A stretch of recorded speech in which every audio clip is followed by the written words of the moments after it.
Hi students, welcome in your my channel Kishore Kumar biology 12th के। इससे पहले लेक्चर में हमने थोड़ा डिस्कस किया था human respiratory system.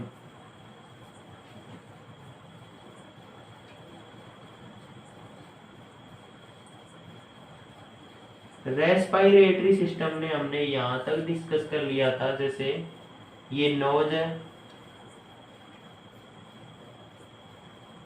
Mouth, knows में एक्सटर्नल नोस्ट्रियल थे, ये नाजल कैविटी हो गई, ये माउथ, दोनों अटैच हो गए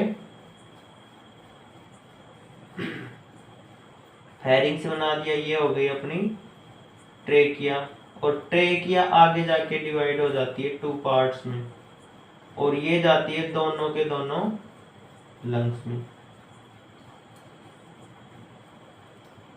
यहाँ तक कल हमने बात की थी, जो अपना हार्ट होता है वो इन दोनों लंग्स के बीच में पाया जाता है।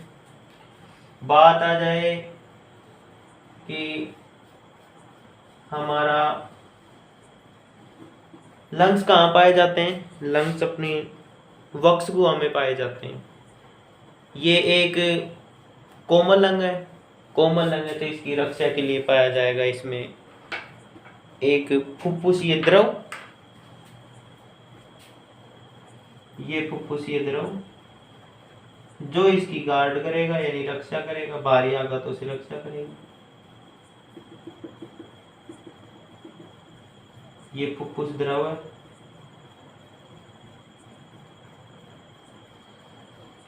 अंदर वाला विसीरल प्लूरा,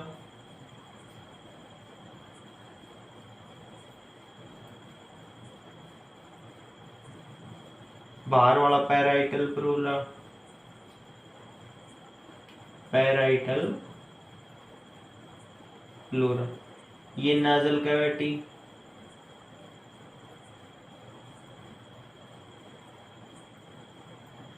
ये फेरिंग्स। फेरिंग्स के हमने 3 पार्ट्स पढ़े थे, nasal pharynx, oral pharynx, laryngopharynx. Larynx क्या काम करेगा? एयर को ट्रेकिया में ही जाने देगा। ये है ट्रेकिया। तो यहां तक हमने कल थोड़ा थोड़ा डिस्कस किया, यह आप सभी को क्लियर होगा। इसके बाद में हम देखिए हमारा चैप्टर चलता है इससे आगे रेस्पिरेशन की मैकेनिज्म। रेस्पिरेशन की मैकेनिज्म 2 स्टेप्स आती हैं, बताई थी मैंने लास्ट में। बताइए स्टेप्स थी इनहेलेशन, इनहेलेशन और एक्सपीरेशन।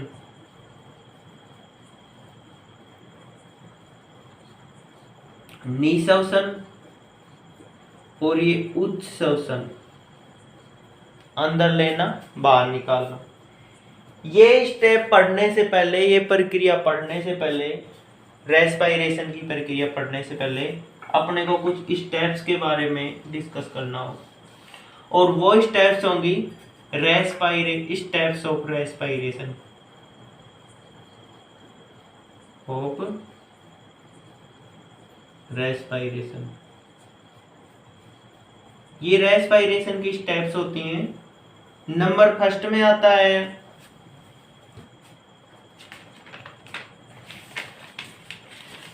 फर्स्ट में आएगा भाई ब्रीथिंग।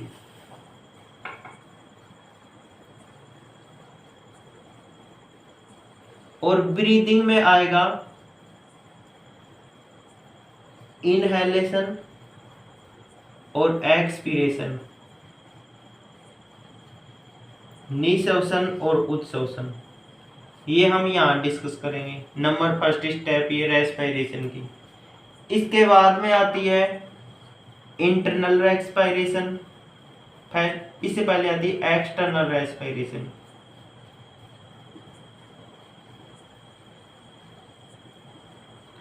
एक्सटर्नल रेस्पिरेशन, इसके बाद में आती है इंटरनल रेस्पिरेशन।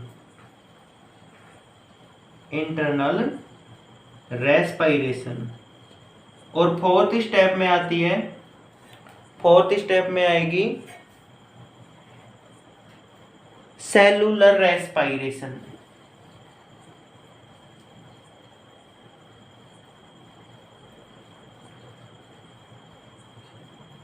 एक्सटर्नल रेस्पिरेशन ये होगा एल्वोलाई और ब्लड कैपिलरीज के मध्य।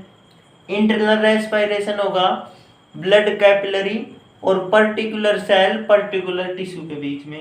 और सेलुलर रेस्पिरेशन, जो सेलुलर में रेस्पिरेशन की प्रक्रिया होती है, रेस्पिरेशन के बाद ऑक्सीजन का क्या यूज होता है, वो आ जाएगा सेलुलर रेस्पिरेशन में। तो ये चार क्या होगी रेस्पिरेशन की स्टेप, इनहेलेशन, एक्सहेलेशन, ये आ जाएंगे निःश्वासन उच्छ्वासन में। ठीक है, इनको थोड़ा थोड़ा हम डिस्कस करते हैं। इससे पहले आपको मैं दोबारा से बता देता हूँ, जो अपना पथ है रेस्पिरेटरी पथ है, उसमें आ जाएगा नोज, नोज के बाद में आएगी फेरिंग्स, फेरिंग्स 3 टाइप की, ग्रसनी, ग्रसनी के आगे ट्रेकिया श्वास नली, और ये ट्रेकिया 2 ट्रेकियों में डिवाइड हो जाती है, और ये आगे ट्रेकियोल्स में। एक बात मैंने बताई थी, जो ट्रेकिया है और ट्रेकियोल्स है उनमें सीट टाइप के उपास्थि के बने हुए छल्ले पाए जाते हैं, जो इनको ट्यूब्स को पिचकने से रोकते हैं, जिससे हम आसानी से फ्रीली एयर को इनहेलेशन एक्सपीरेशन कर सकें। यहाँ तक आपको क्लियर होगा। ये आगे डिवाइड हो जाती हैं अंदर जाके, यहाँ पर सी आकार के छल्ले पाए जाएंगे इसके अंदर, ये आगे डिवाइड हो जाएंगी और कैपिलरी और ब्रांचेज में, ये आगे और ब्रांचेज में, ये आगे और, ये नेक्स्ट आगे और, ये आगे, ये नेक्स्ट आगे और। तो इस आधार पर देखिए एक ट्री ब्रांच बन जाती है। मेन ट्रेकिया है, इसमें सी शेप के छल्ले, ये दोनों लंग्स में जाने के लिए 2 पार्ट्स में डिवाइड हुई। फिर इसमें भी सी शेप के छल्ले होंगे, इसमें भी होंगे, ये दोनों लंग्स हो गए ह्यूमन शरीर के।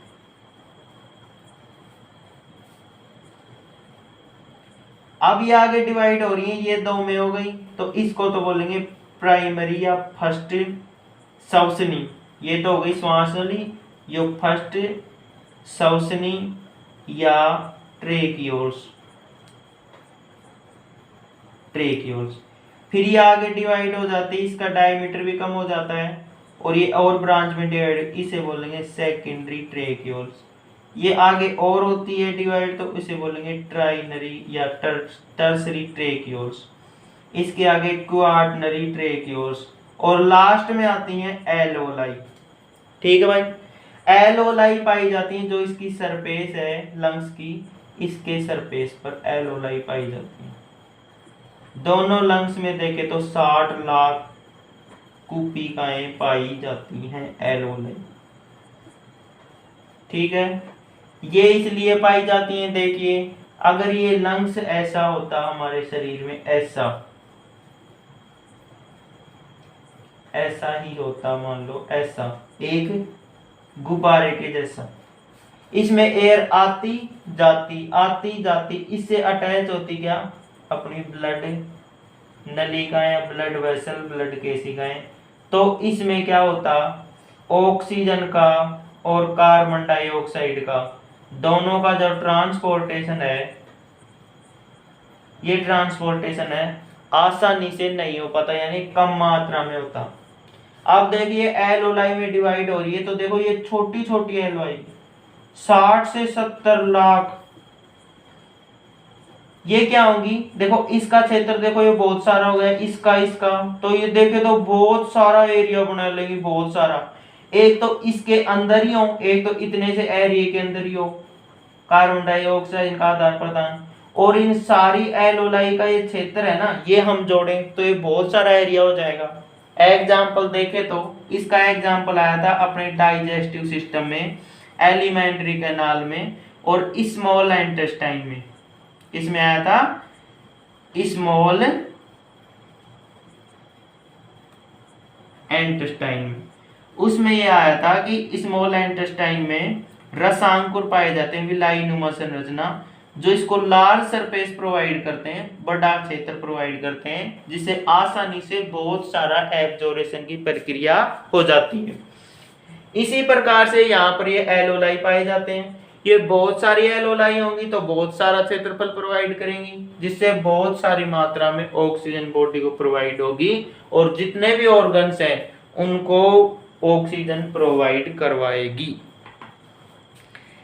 नेक्स्ट हम बात करते हैं एलोलाई की।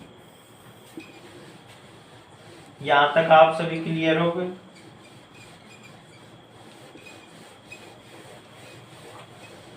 अब हम बात करते हैं एलोलाई की। तो आप देखिए, ये है अपनी एलोलाई।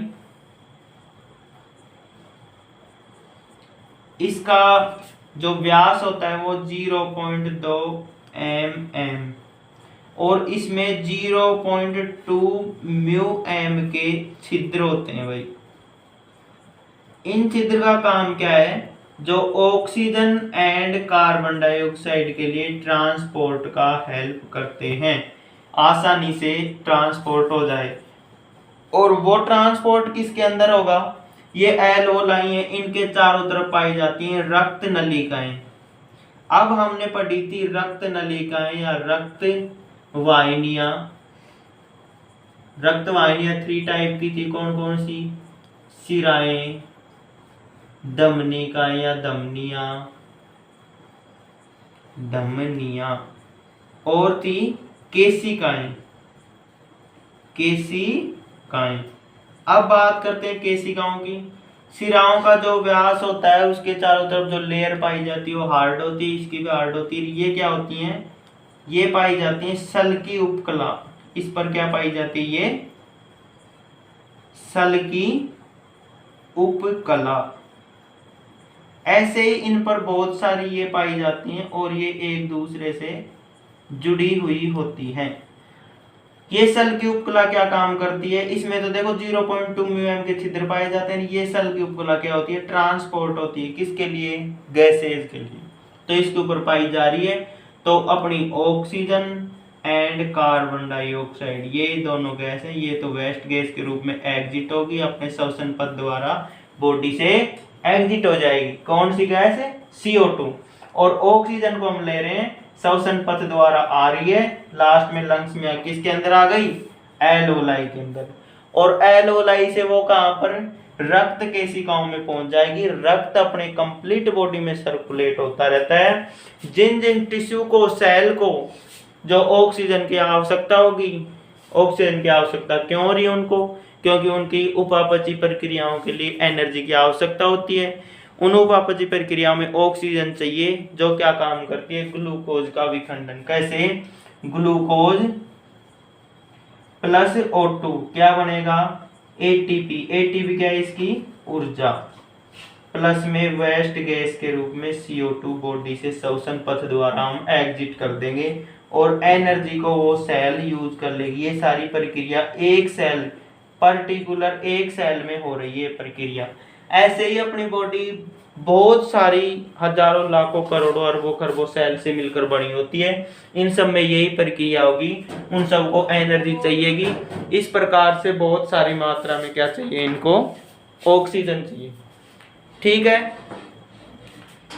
नेक्स्ट हम डिस्कस करते हैं भाई, ये circulatory system and respiratory system कैसे अटैच होता है। नेक्स्ट हम क्या डिस्कस करते हैं? जो अपना सर्कुलेटरी सिस्टम है और रेस्पिरेटरी सिस्टम कैसे अटैच होता है। देखिए यहां तक देखिए, अपना ये नोज, ये हो जाएगा माउथ,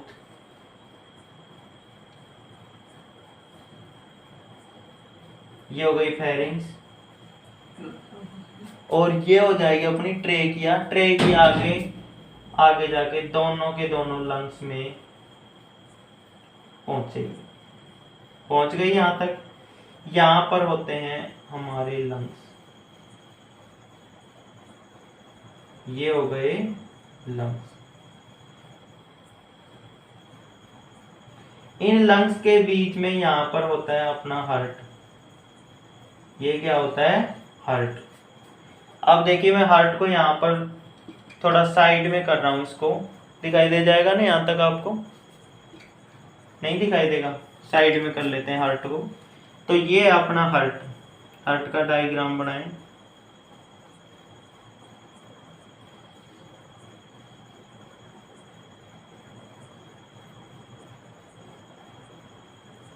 ये हो गया हार्ट का डायग्राम।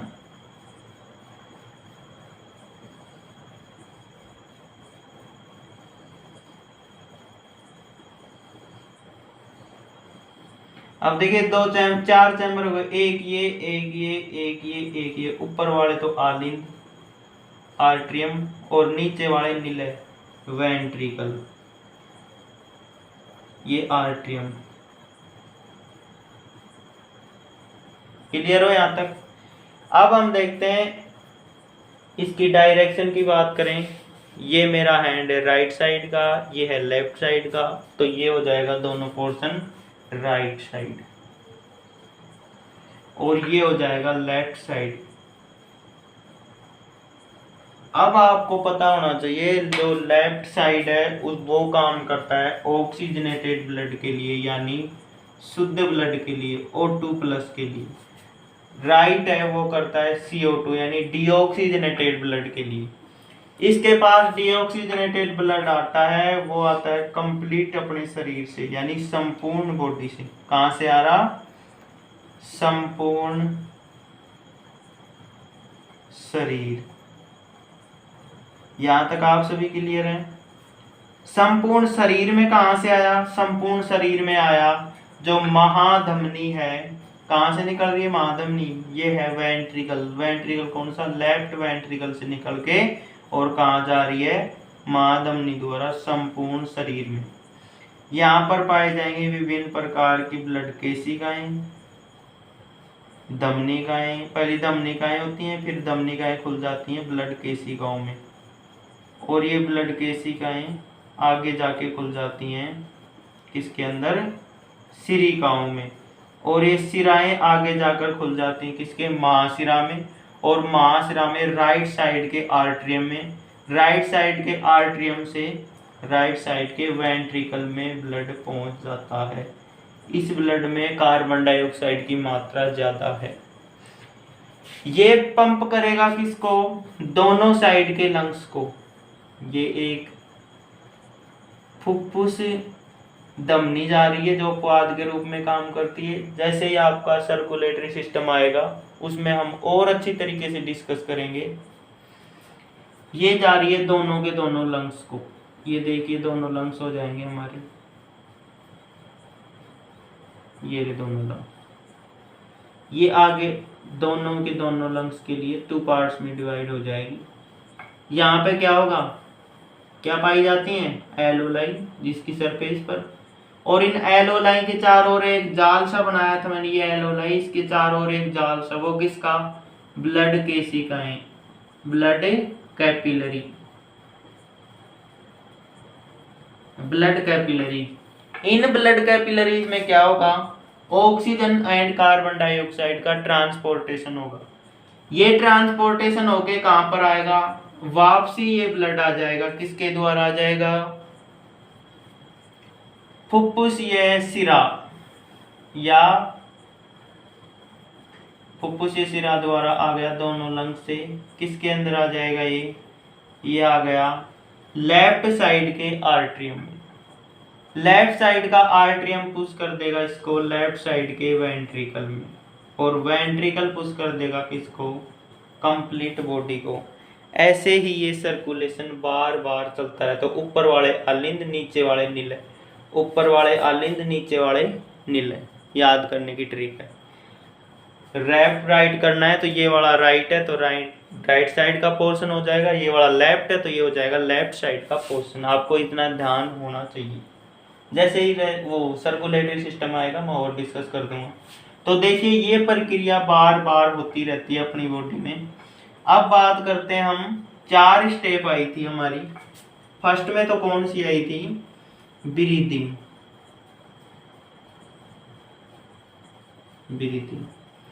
ब्रीदिंग स्टेप में क्या होगा? ऑक्सीजन एंड कार्बन डाइऑक्साइड का, ऑक्सीजन एंड कार्बन डाइऑक्साइड का एनवायरनमेंट के बीच, एनवायरनमेंट के मध्य ट्रांसपोर्टेशन, इनहेलेशन लेना, एक्सपीरेशन निकालना गैस को, वो किसके अंदर आ जाएगा? ब्रीथिंग के अंदर। और ये क्यों होता है? आपने फिजिक्स या केमिस्ट्री में पढ़ा होगा, कोई भी गैस है, देखो ये सिलेंडर में गैस है, सिलेंडर भी ठीक सा नहीं बन रहा,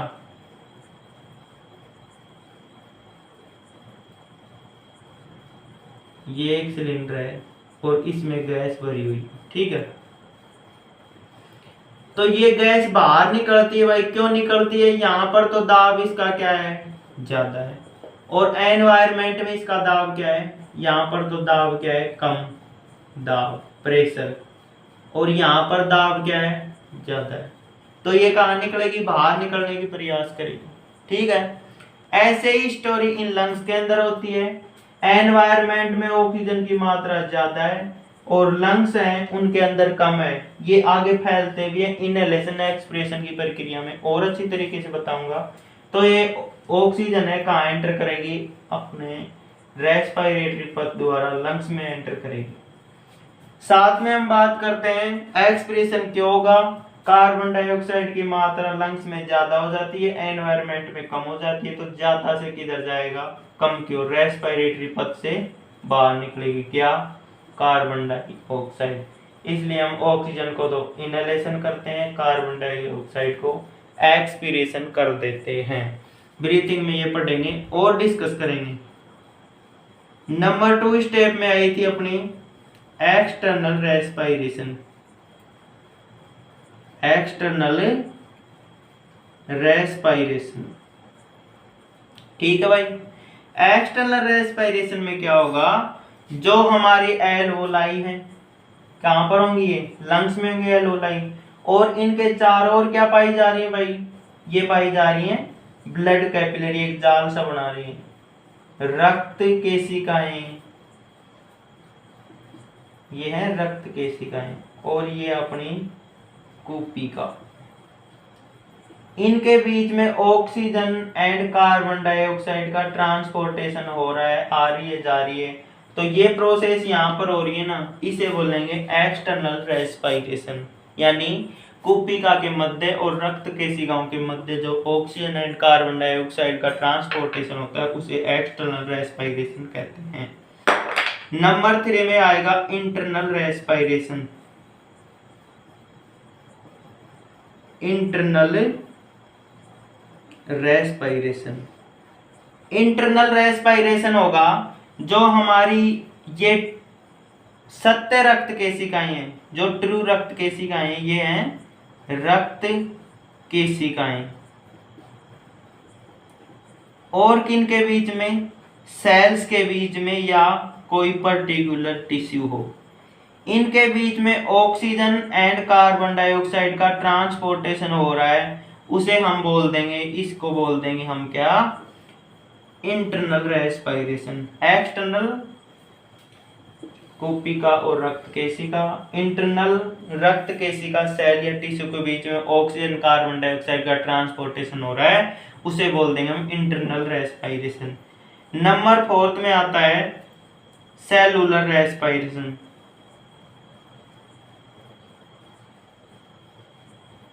सेलुलर रेस्पिरेशन, अब देखिए कोई भी सेल है एनवायरनमेंट में अपने को सर्वाइवल करने के लिए वो काम करती है, कोई भी सेल है एनवायरनमेंट में खुद को सर्वाइव करने के लिए वो करती है अपने आप की जो मेटाबॉलिक रिएक्टिविटी है, उपापचय क्रियाएं, उनको रेगुलर जारी रखती है। तो देखिए ये सेल है, सेल के पास आया ग्लूकोज, कुछ था भी सेल में, कहां से मिला, ब्लड से, ब्लड से इनको गैस मिल रही है रक्त केशिकाओं से, कौन सी गैस, ऑक्सीजन की प्रेजेंस में, ये बनाएगा अपनी एटीपी। एटीपी क्या है, अपनी इसकी एनर्जी, ऊर्जा, और वेस्ट गैस के रूप में निकालेगा CO2।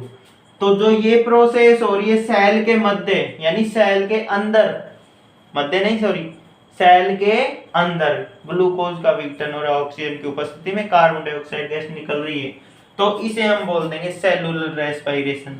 सेल अपनी रेस्पिरेटरी प्रक्रिया कर रही है, इसे हम क्या बोल देंगे, सेलुलर रेस्पिरेशन। यहां तक आप सभी को क्लियर रहा होगा। नेक्स्ट हम डिस्कस करेंगे जो ब्रीदिंग के पार्ट रह गए थे, कौन कौन से, इनहेलेशन और एक्सपिरेशन। इनहेलेशन और एक्सपिरेशन में देखिए क्या क्या वर्क करता है। देखिए जो अपने लंग्स होते हैं वो एक पसली पिंजर के अंदर सेट होते हैं, वक्स गुहा में, ठीक है भाई, ये हो गया पसली पिंजर।